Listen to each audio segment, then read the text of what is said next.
9টা বাজে বন্ধুরা, সকাল 9টা। দেখো রোদটা দেখাচ্ছি, আর মেঘলা মেঘলা করে, আর বিশাল গরম দেখেছো। আর আমাদের দেখো ডোবাটা রান্নাঘর দিয়ে দেখাচ্ছি। আর এই দেখো সকালবেলা দুধ গরম করলাম ছেলের জন্য, একটা পাউডার দিয়ে খায়, যদি খায় তো খাবে।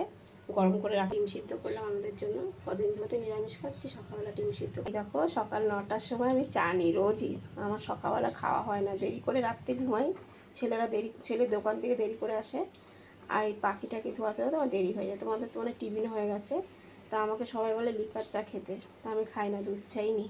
আর এই দেখো ছেলের জন্য বাদাম টাদাম ধুয়ে রেখেছি, কাজুটা আর কিশমিশটা পরে দেবো।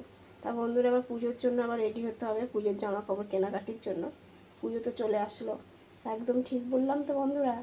তাহলে সবাইকে এখন তাই করতে হবে, আর বেশি দিন নেই পুজো। তো আমার ভিডিওটা কেমন লাগলো অবশ্যই জানাবে। সবাই ভালো থেকো, সুস্থ থেকো।